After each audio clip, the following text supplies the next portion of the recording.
जी कहते हैं कि प्रथम भक्ति संतन कर संगा, पहली भक्ति बताई गई है संतों का सम्मान, संतों का आदर करना, संतों को भोजन कराना और भगवान की कथा को पढ़ना, सुनना, मनन करना, चिंतन करना, ये दूसरे तरह की भक्ति बताई गई है।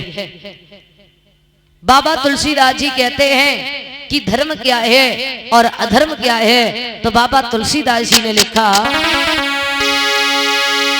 कि परहित सरस धर्म नहीं भाई, अरे पड़ी पीड़ा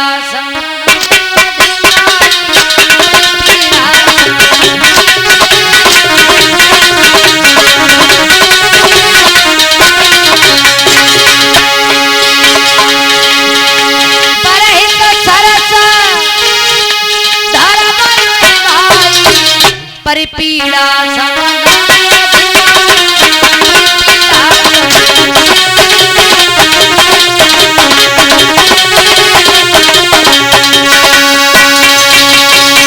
बिना मतलब में किसी को कष्ट देना, बिना मतलब में किसी को दुख पहुंचाना, बिना मतलब में किसी की आत्मा को दुखी करना, ये सबसे बड़ा अधर्म बताया गया है।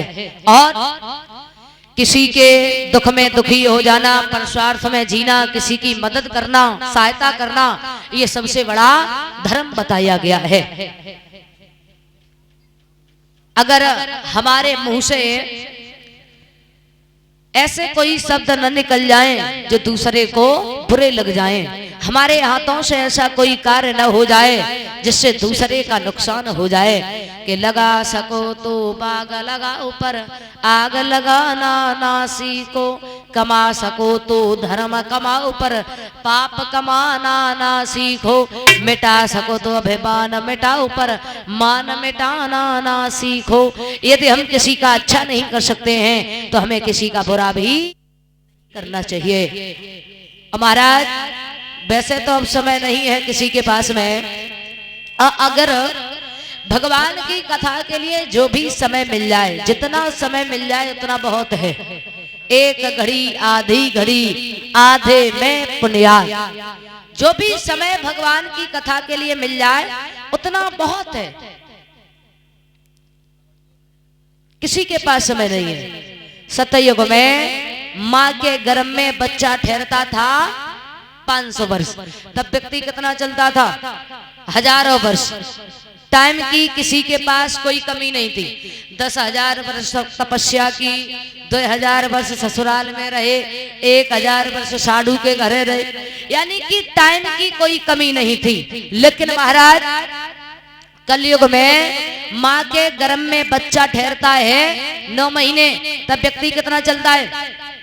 खूब दवा खाए, खूब खिंचे तो मुश्किल से 70-80 ले झोरा सीधे खेतन में बड़ी जल्दी, क्योंकि अब समय किसी के पास है नहीं। समय क्यों नहीं है? क्योंकि आवश्यकताएं अनंत हैं, इनका कोई अंत नहीं है, इसलिए समय नहीं है। आवश्यकताएं कैसी अनंत हैं?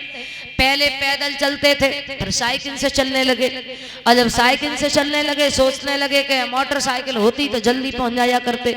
अब जब मोटरसाइकिल हो गई तो सोचने लगे इस पे तो हवा लगती है, धूप लगती है, 4 व्हीलर होती, और जब 4 व्हीलर हो गई तो सोचने लगे अब तो धरती पे चलते ही अच्छा नहीं लगता, अब तो आसमान में उड़ना चाहिए। यानी कि हमारी आवश्यकताएं अनंत है, इनका कोई अंत नहीं है, इसलिए हमारे पास टाइम नहीं है। किसी से भी पूछो बोले मरने तक का टाइम ही नहीं, लेकिन मरने के लिए कोई समय निकालना ही नहीं पड़ता है, वो तो खुद ब खुद निकल आता है, निकालना नहीं पड़ता है।